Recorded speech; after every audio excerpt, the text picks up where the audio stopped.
there are certain words I cannot say. So just to warn you, I will write down these words, but I will not say them, because if I do say them, then I will get censored on YouTube. Today, we're going to look at how evil triumphs. Why is the world so evil? And there's going to be a lot of extremely disturbing topics we're going to discuss. But you're mature, and it's important that we discuss these topics in order to understand how the world works. So let's just start. And we will do a lot of speculation and theorizing in this class. So do not take this as gospel. Do not believe this is the truth.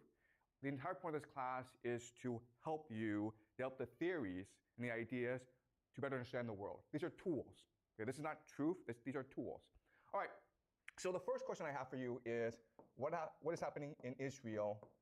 Right now, as you know, Israel is besieging, bombarding Gaza. You might have seen the videos on social media. It is disturbing. It is terrible what is happening. The word that is happening, the word that we use for what is happening in Gaza is this word. You're not allowed to say this word on YouTube, but that is the intention. What I will argue, though, is that the truth is far more disturbing than this. What is really happening in Gaza is a ritual sacrifice. And this happens quite often in human history. If you go back and you look at the real history of humanity, this happens quite often.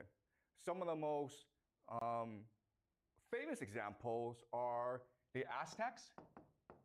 We've dug up temples of the Aztecs, and inside the temples are thousands and thousands of human skulls. So before they went to war, they practiced human sacrifice. They would commit mass murder of their enemies in public. So the Aztecs were really famous for this. The Phoenicians, specifically the Carthaginians, we will discuss them later this semester, but the Phoenicians were also famous for a particular type of sacrifice, which is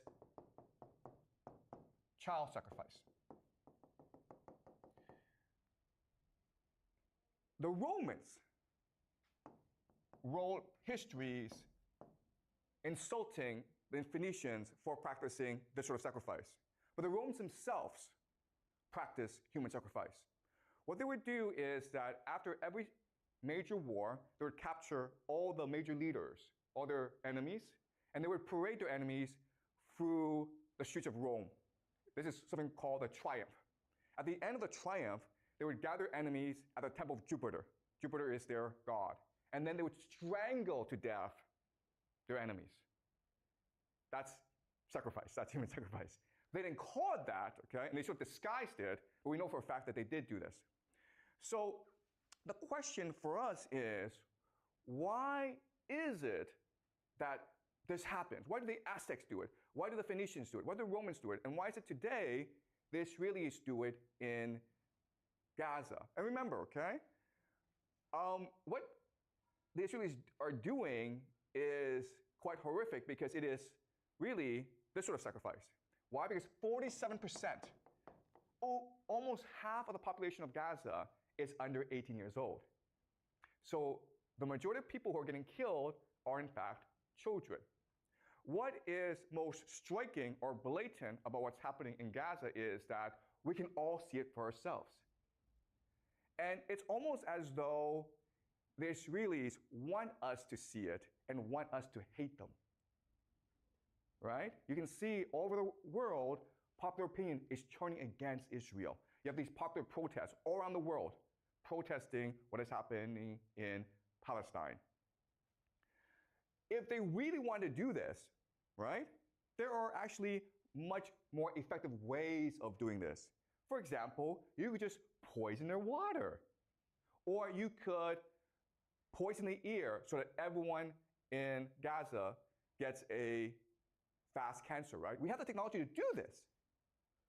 So Israel could do it this secretly and no one would talk about it. And in 20 years' time, 30 years' time, the population of Gaza would all be gone. It would be a very secret, right?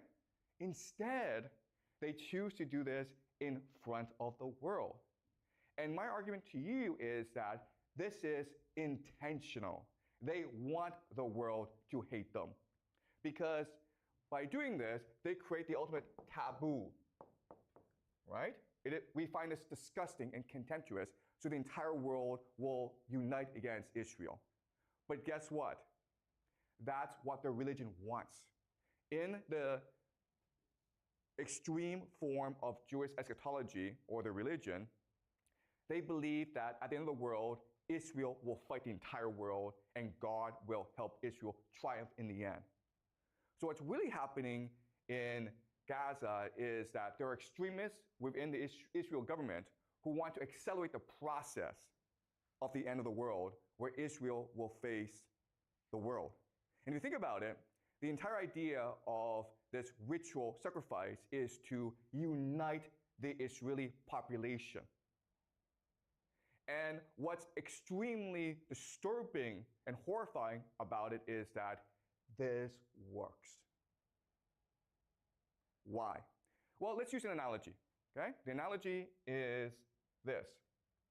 In Chinese history, the most popular military stratagem is to fight with a river behind your back. You guys have heard of this strategy, right? Where, okay, an army is losing, okay? It's being scattered by the enemy. So what the general does is forces the army to retreat to a river. And now with the river blocking your escape, you have a choice. You can either drown in the river or you can fight to the death. And most soldiers will choose to fight to the death. And so at this point, the soldiers are unified, they're galvanized, they're energized, and then they find a surge of energy to go and destroy their enemy. Okay, this is the most popular military stratagem in ancient Chinese history, and guess what? It's the same as Israel doing this right now in Gaza. It's the same logic. Yes, you have a question? So what is the river for the Israel? Yeah, that's a good question. What's the river right here, right? The river is a taboo, right? What's the worst thing you can do in modern society? Killing children, guys, right? So there's no exit for Israel.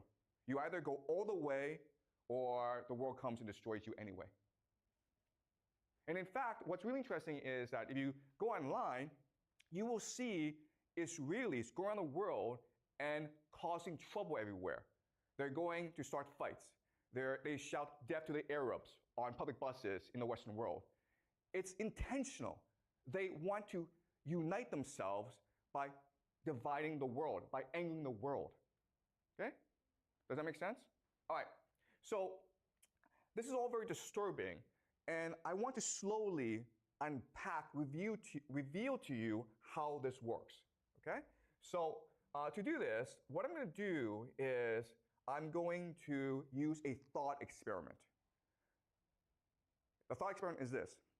Let's just say that there's an island. We don't know where the island is, but it's an island. And there's no escape from the island. And on the island, the center, it's a hill, and it's safe. But everywhere else, you have these flesh-eating monkeys roaming everywhere. Okay? The problem is that on this island, the resources you need to survive, trees, food, and rivers, the monkeys are there. Okay? There's one safe spot in the center, but everywhere else, if you want resources, you have to go fight these monkeys. They're flesh-eating monkeys. They want to kill you, they want to eat you. And there's an infinite number of them. Now, let's just say that one day, for whatever reason, okay, we don't know why, but 100 men, aging, and they range from 15 to 65 years old, okay? They are mysteriously transplanted onto this island in a safe spot. They come from different countries. They do not speak the same language. They are of different ethnicities. They are all poor people in their countries. They don't have much education. So they're there, and they realize quickly that the situation is utterly hopeless. There's no escape from this island. These monkeys are everywhere, and they are tough warriors. And the situation looks bleak. They don't even speak the same language. They don't have a common culture. So at this point, you would imagine that they would feel hopeless and just lie down, and die. But in reality, what happens is the opposite. What happens is that in this hopeless situation, they find a drive, a purpose, a spirit to fight for each other. And what will happen really quickly, okay, and this is really interesting, is the first thing that they will do is they will develop a common language. They don't speak the same language. Some speak Chinese, some speak English, some speak Spanish, some speak Russian, doesn't matter. They will very quickly develop a common language. And then what they will do is, with this common language, they will start to tell each other stories of where they come from. And then these stories will become a common myth, a founding myth of why they're here. And they come to believe that God has chosen them to save the world, and that's why they're here. Then what they will do is, with this new religion, they will start to develop rituals to reinforce this religion. These rituals include sex. Okay? So these men will have sex. And the reason why is to create intimacy and bonding among them. And there'll be a lot of religious rituals as well. Another thing that they will do is pick a leader. There's 100 of them. They need a leader to organize them. And so we can imagine that during the leadership election, everyone gets up to speak. Now, the man who's 65, he is wise. He has experience. He has strategies.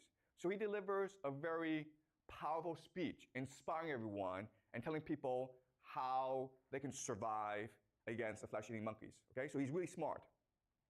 Then suddenly you have a man up here who's 15 years old, or 16, or 17, okay? He is not articulate. He has no ideas.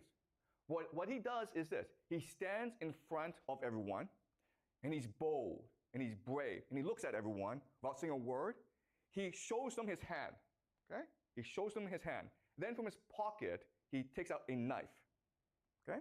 And then he cuts off his hand in front of everyone. And he does not cry. He just looks at everyone as though nothing happened. Let me ask you this question. Who does everyone pick to be their leader? The second person, obviously, right? The man who has shown sacrifice and commitment and devotion to everyone else. The old man has ideas, and he will become the advisor to the leader, but the leader is the man who is most willing to die for everyone else. And so in this situation, the bravest among them will come and emerge as the leader. And as such, what will happen is that these people, these men, will become extremely inspired and devoted. Even though they are weak, they will learn to become strong. Even though they are poor and uneducated, they will learn to be wise and clever and strategic. They will radically transform themselves. And ultimately, what will happen is the idea of cohesion.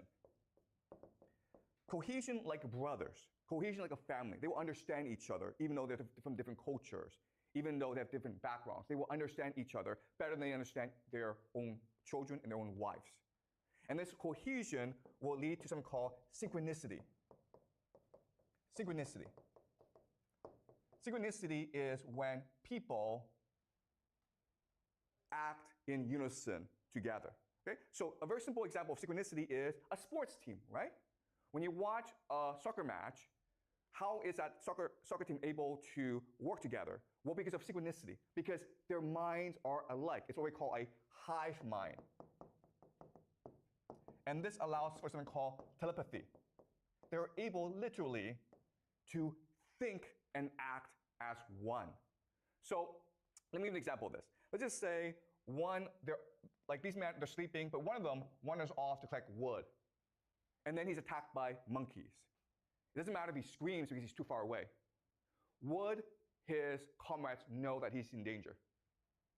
They would.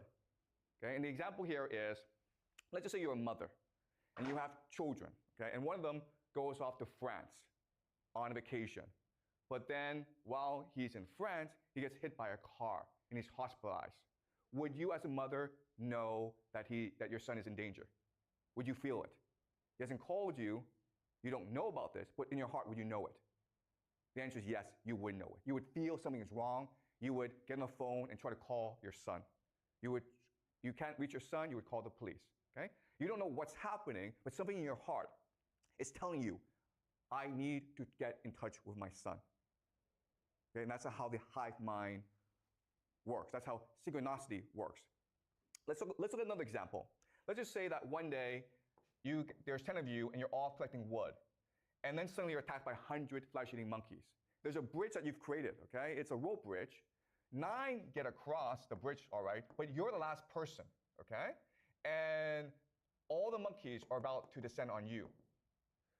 And you know that if the monkeys get across, your comrades are dead.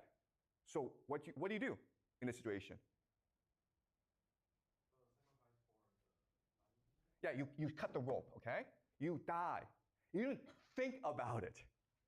You just kill yourself because what matters is not your life. What matters is the family. What matters is the team. And we know about this because in war, what often happens is in trench warfare, the enemy will throw a grenade into the trench, right? There's not enough time to pick up that grenade and throw it away. So what soldiers do is they will jump on the grenade and absorb the explosion, thus killing himself. It happens instantaneously. No one thinks about it. You just do it because what matters is saving your comrades. And this is what happens. Okay? Synchronicity develops where it's almost as though you're able to read each other's minds. And they keep on doing this for like 10, 20 years. And then suddenly, okay, let's continue a thought experiment.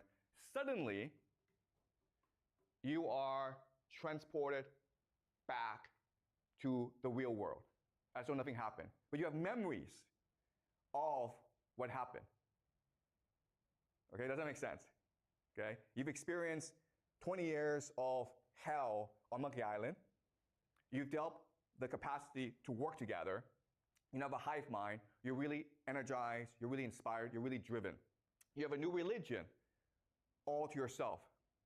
Now, suddenly, you're all transported back to your real world, your old life. Okay? Now what would happen? Well, what would happen is that the 100 of you would want to come together again, right? And you would share your experience, your rituals, your religion with your children and your grandchildren. And quickly, over time, what will happen is that you guys will conquer the world. You will become the secret elite. The world is yours. There may be presidents, there may be famous people, but secretly, you're the ones who are in control. Your children, your grandchildren, your great-grandchildren will inherit this legacy, and they are the ones who truly control power in the world. Does that make sense? All right. Yeah, question here.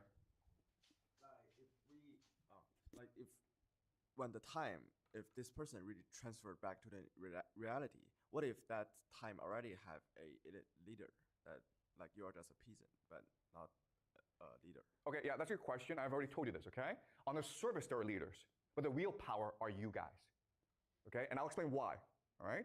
Now, what's also interesting is that while you're on this island, you will develop certain rituals that are very strange, but are important if you want to maintain unity, okay? So for example, one strange ritual is the funeral ritual. The funeral ritual.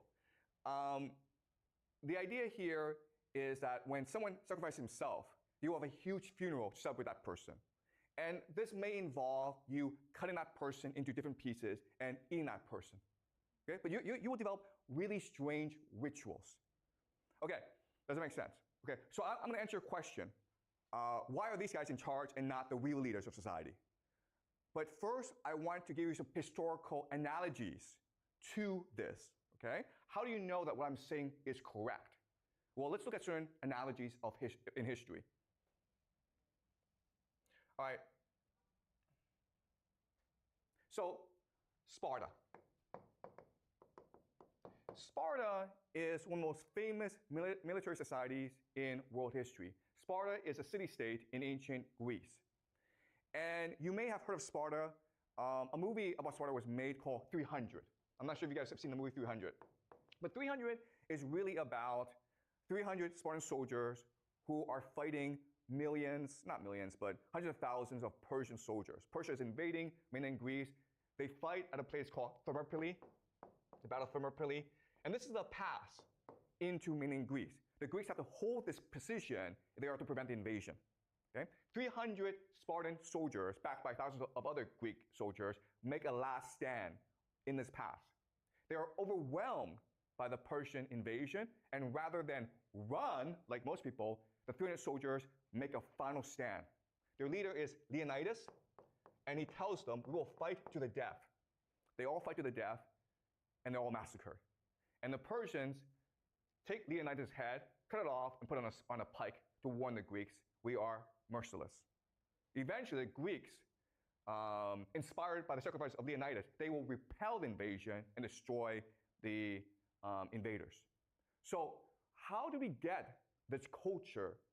Okay, well, the education system of the Spartans is really interesting. It's really disturbing, actually.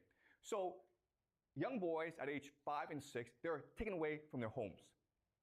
And they are put in a school run by older boys. Okay, so the older boys are maybe like 10, 11. And so what happens, as you can imagine, is the older boys beat the crap out of the younger boys. Okay? From day one, there's no education. They're not learning anything. All that's happening is the older boys are just beating the crap out of the younger boys. But because this is happening, we call this like hazing, okay? And this happens actually a lot among fraternities and sports teams. When they're getting the crap beaten out of them, it builds solidarity. It builds brotherhood. So these young boys who are 5 and 6, they learn to love each other because only by helping each other can they survive the brutality. Okay? Then what happens is when they become 11, 12, 13, when they hit puberty, this is really interesting, they become mentored, okay? Mentored by an older soldier, an older Spartan soldier who's maybe 28, 29, 30, but he has a family. They become lovers. They have sex with each other. And this builds group solidarity. Okay, so during hazing phase, these young boys learn to trust each other. They learn how to bond with each other. During the mentorship phase, these young boys learn to think like in a hive mind, okay? They learn to be part of a larger group. Then when they turn 18, they graduate, okay? And in order to graduate, what they do is this. They have a mission. So the Spartans have slaves called helots, okay? These are just people that they've conquered and who are now work as slaves in the fields for them, okay? They're like serfs. So there are lots of rules governing the helots. An important rule is curfew. So if it's dark at night, you cannot be outside the house. If you are outside the house at night, you could be executed, okay? So as a graduation mission, these young soldiers hide in the fields at night, okay? They hide in the fields and they wait for the sun to go down. So it's now dark. And they look for helots to come back because they're late. And what they'll do is they'll sneak up behind the helots and cut their throats. Okay, this is basically sacrifice. Okay, human sacrifice. So the Spartans did this as well. It's a very common thing. And what this does is it builds group cohesion, leading to synchronicity. There are thousands of city-states in Greece. Only Sparta did this. And it made everyone think Sparta was disgusting. Everyone hated Sparta. But it kept Sparta unified. And it made Sparta into the dominant military power in Greece at that time. Okay? What happened then is Thebes, another city-state in Greece, they would copy the Spartan system, okay? But they made it voluntary. So in Sparta, you have to be an elite to be part of the system. But in Thebes, anyone could join the system, okay? And they call the system the Sacred Band. Of 300 soldiers. And they were, again, lovers, okay? But this is really important for you guys to understand. At this time in history, there's no concept of homosexuality. It was perfectly permissible. No one cared if you had sex with men or animals or whatever, okay? It was not a big deal. This comes much later in modern times. Back then, this was not considered, homosexuality was not considered a concept, okay? If you're out in the field, if you're out at war for like years and years and there's no woman around, you're gonna have sex with other men. It's a very natural thing to do, okay? It doesn't mean you're homosexual, okay? So the Sacred Band of Thebes became the dominant military power after Sparta, okay? It's called the Sacred Band. And they were like the vanguard, they were the spearhead. They would be the first in battle. And they were so ferocious that their enemies would run away, okay? Then what happened is that Macedonia would copy the Theban system. Who's the most famous Macedonian in the world? Do you guys know? Which Macedonian is the most famous ever in human history? You know the name, but you may not know he's Macedonian. Alexander the Great, okay? His father is Philip II. Philip II is the one who actually built the greatest army in the world, the Macedonian army. And it was Alexander the Great, his son, who would take this army and conquer Persia. Okay, we'll learn this later on.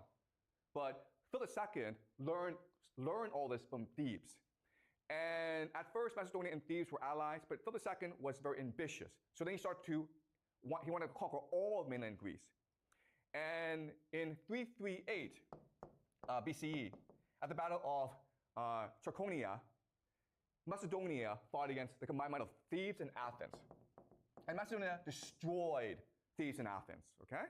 Because Macedonia basically copied the system from Sparta and Thebes. At this point, Macedonia should have destroyed the entire Theban and Athenian army. But when all was lost, the Sacred Band, they stood in the middle of the field and they blocked the advance of Macedonian charge so that everyone could escape back into the cities. They did not fear death. They welcomed death. Okay? For them, what mattered was honor and sacrifice. And that's how you create the greatest army in the world. Okay? Does that make sense? So these historical analogies give credence to our thought experiment. Okay, now we're going to look at a question, which is, okay, why does the system work? Okay, so let's do game theory. Game theory. Game theory is just a study of how to win games, okay? It's a very general thing. So let's do a thought experiment and just say there's about 1 million people in the world, okay? There's 1 million people in the world, and they're all trying to win the game against each other, but only one can win. Well, according to game theory, the best way to win a game is by, does anyone know? Cheating, okay? Cheating. If you follow the rules, you will never win the game, you have to cheat. And in this game, the best way to win is by coordinating with other people, right? Because everyone's playing by himself. So if you can work with other people, then that gives you a huge advantage over everyone else, right? The problem with this is the moment that people start coordinating, it forces an arms race of coordination. So maybe these few are working together. These 4 now are forced to work together, which now forces these 5 to work together, okay? So if you are the first to work together, you get screwed in the process.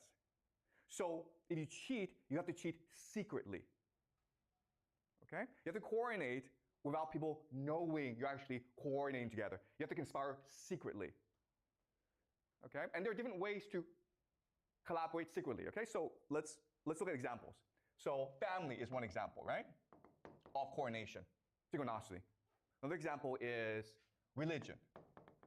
If you have a leader, right? If you have a similar race, ethnicity, you have a similar language.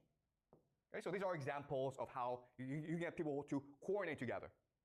The problem is that these are all obvious to people, which forces them to do the same thing, okay? But there's a strategy that you can use that allows you to coordinate secretly and defeat all your enemies. And this strategy is called transgression.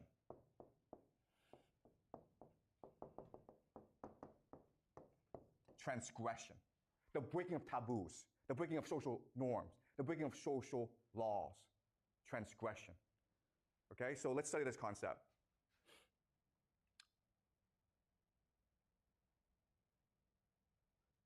All right, so the idea is that, the theory is that the greater you transgress, okay, this is the level of transgression,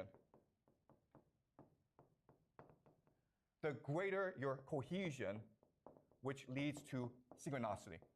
Okay, that's a theory I want to propose to you. All right? So transgression, I mean, it's a very simple idea. You're breaking the rules, right? You're cheating. And therefore, everyone wants to put you in prison. Which means that the only way that you can survive is if you keep the secret among your group, right? Which forces cohesion. Does that make sense?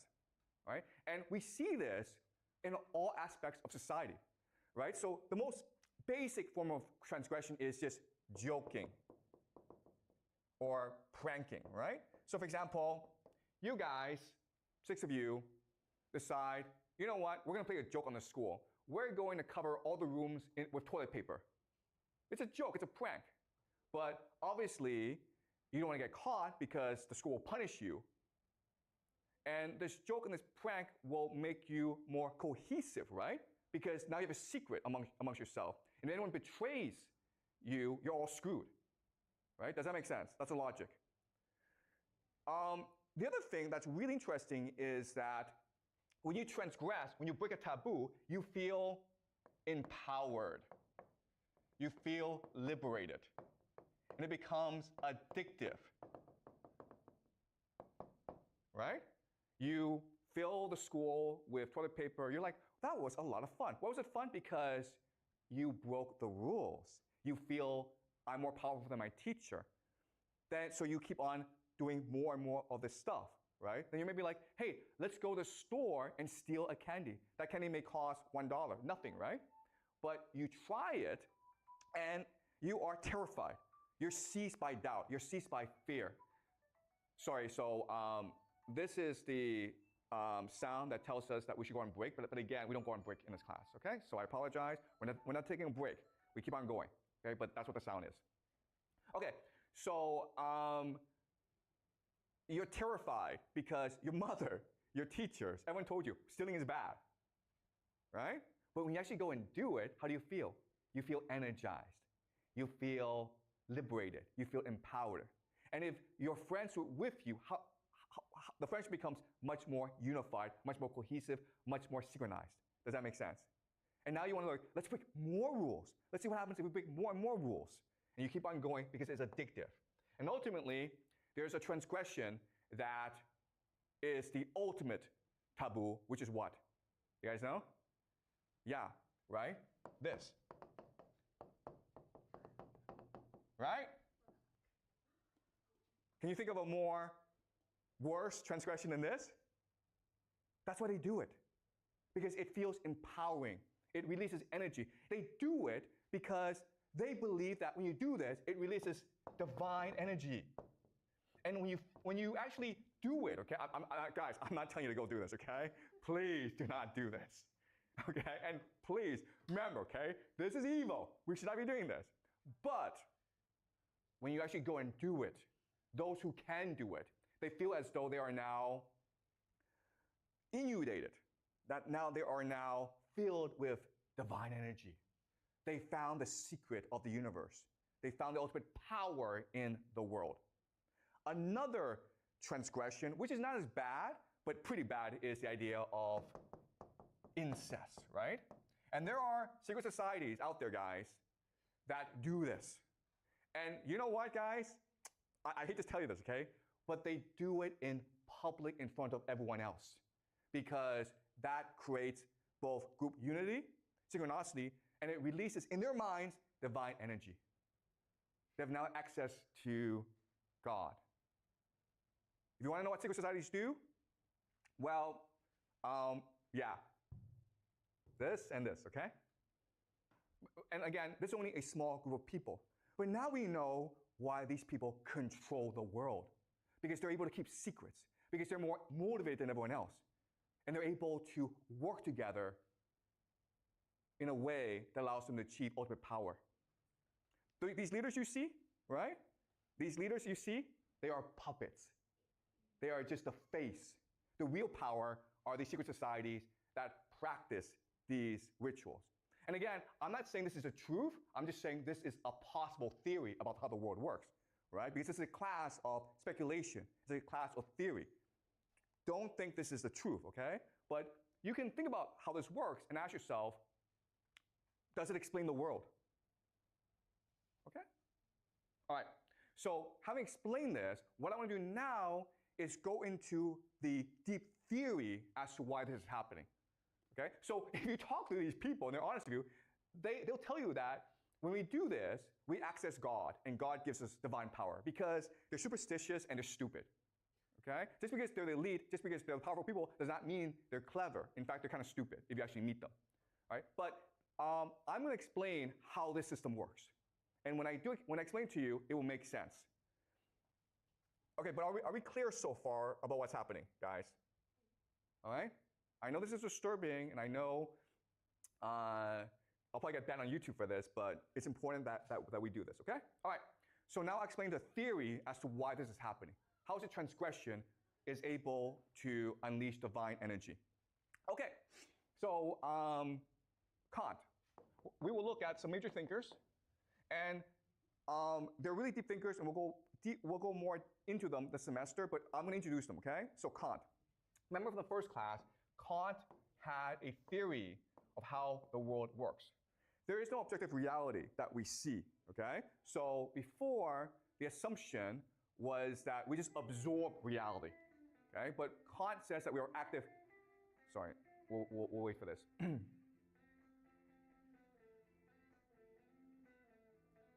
So Kant says that we are active participants in reality. How? Well, because our brains are filters. We add space and time to reality. Space and time does not exist outside of us, okay? So the objective reality is called noumena, okay? The things in themselves. Do not worry about these names, but this is the objective reality. What happens is that for our filters, we interact with the noumena, and that creates something called the phenomena. The things that we see, the phenomena, okay? And that's the world we know. The noumena we can never ever know. That's the theory of Kant, okay? And this has been confirmed by neuroscience. So this is basically the most accurate model of the world that we have. The problem, though, is that Kant's conception of the world creates three questions, okay? The first question is, what is the noumena? Kant says we can never know it, but we still want to know it, okay? That's the first question. Second question then is, who gave us these filters, right? Where do our filters come from? How do our minds work, and who created our minds in the first place? The second question. The third question is, if we are all seeing the world for our own lens, how do we know that we're seeing the same world? How do our perception of the world align together? Okay? So Kant creates these problems. Hegel, who comes after Kant, Friedrich Hegel, by the way, he proposes a solution to these three problems. And what he says is this, and this is really important for us to understand, is the noumena is the Geist. The Geist is hard to translate. We usually translate it to mean spirit. Okay, so what Hegel is saying is that the spirit world is what creates the material world. We are just a shell. What really matters is the spirit world. Now, it's really important to understand the concept of the Geist, okay? And again, it's German, but there's no actual English translation for it. So it's best to see Geist as a combination of three words that derive from Geist. Okay, these three words are ghost, geyser, and gist, okay? So these three English words are derivatives of the German word Geist. Right? Most words in English are actually German in origin. Sorry, not most words, but many words, okay?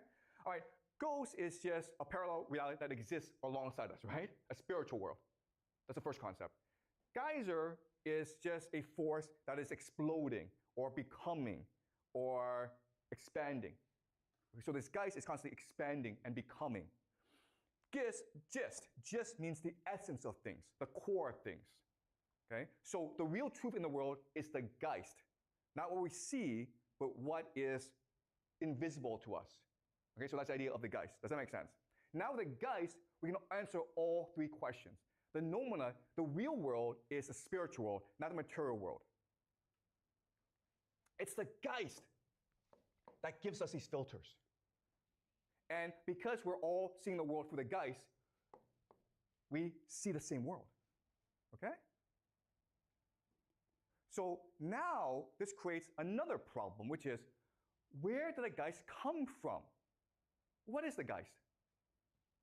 Okay? And here we will look at Plato and Dante. Okay? So again, this is a really deep theory, and we'll go more deeply into this as the semester moves. But I just first want to introduce the idea to you right now, okay? So this comes from Plato and a religion called Gnosticism. Okay? The Gnostics. Gnostic just means knowledge. Okay. So in the beginning, the Big Bang, the force is the monad, or the one. Okay? There are different names for this thing, or nous.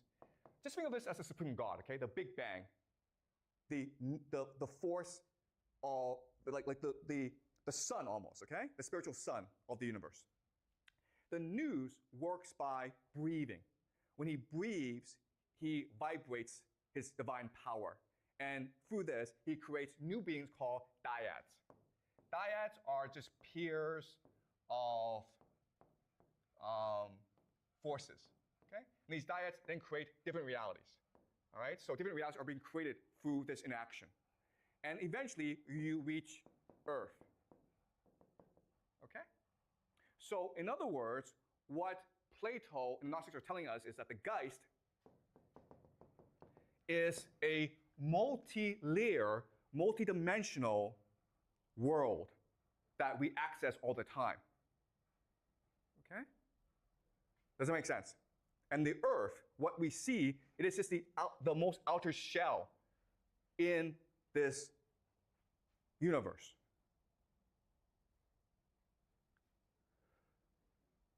Is this clear to you guys? All right.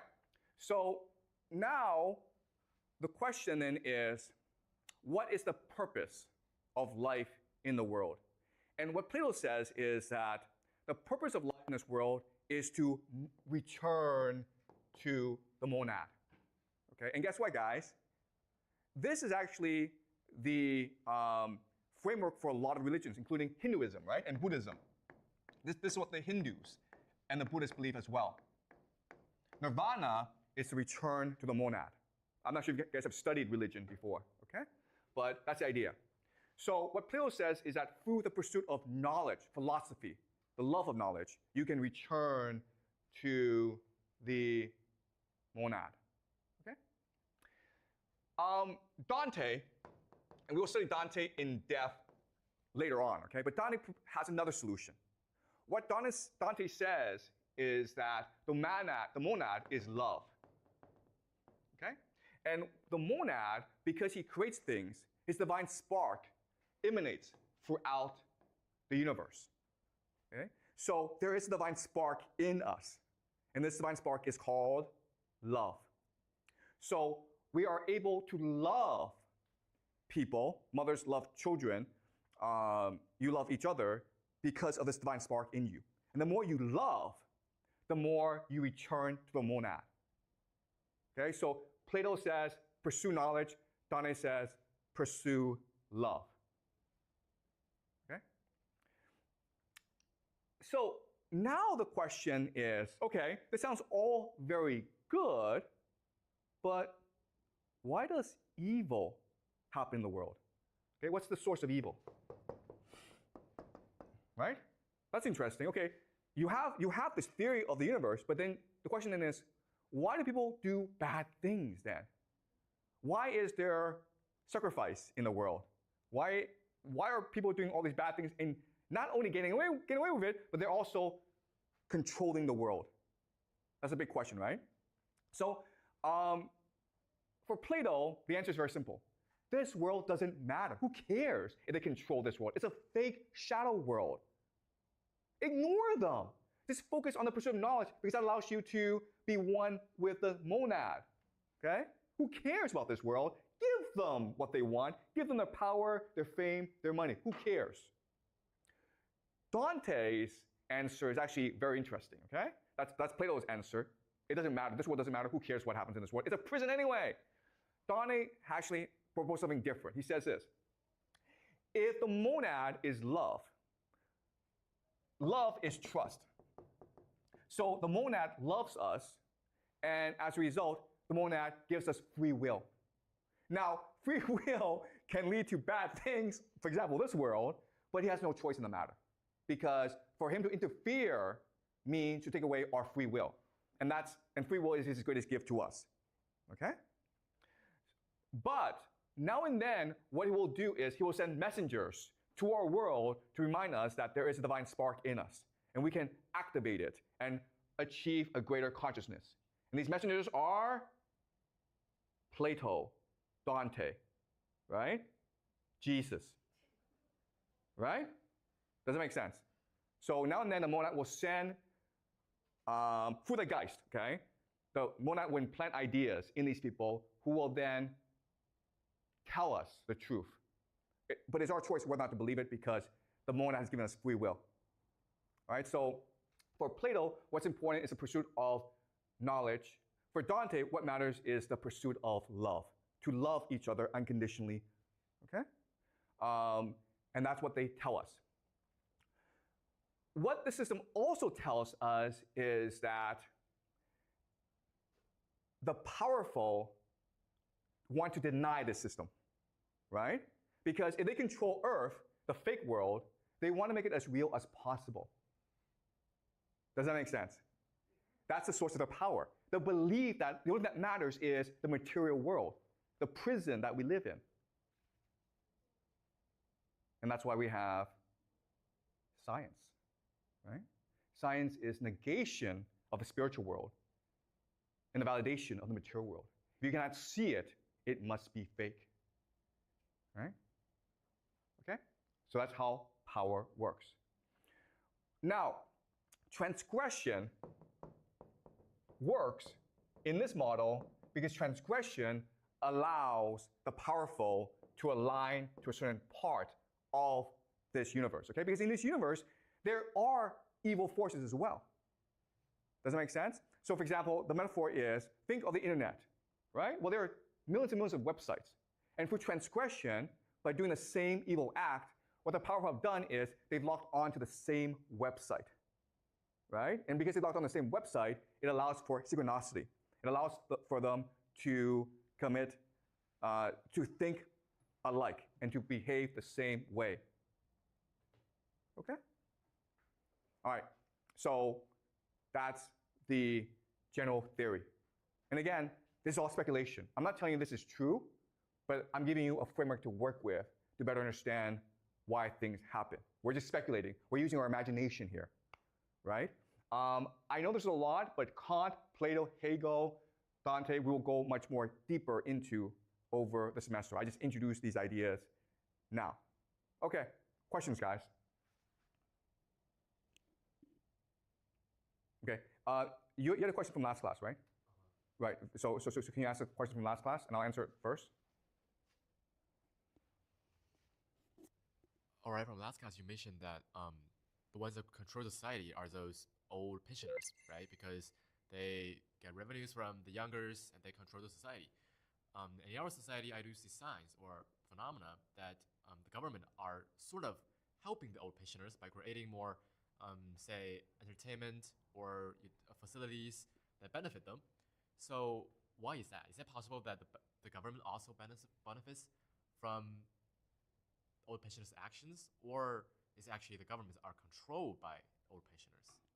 Yeah, I mean, we discussed this last class. but it's the pensioners, the old people who control society, control the culture, who control government, right? Because in China, from the first day, you're taught to respect your elders, right? You're taught that elderly people are worth emulating, they're worth studying from. They're what's most precious about our society. So it makes sense that the government would create policies to most benefit the elderly. Okay, that's just the structure of Chinese society. Respect for the elderly. Thank you. Any more questions, guys? Yep. Ember has a question. So I was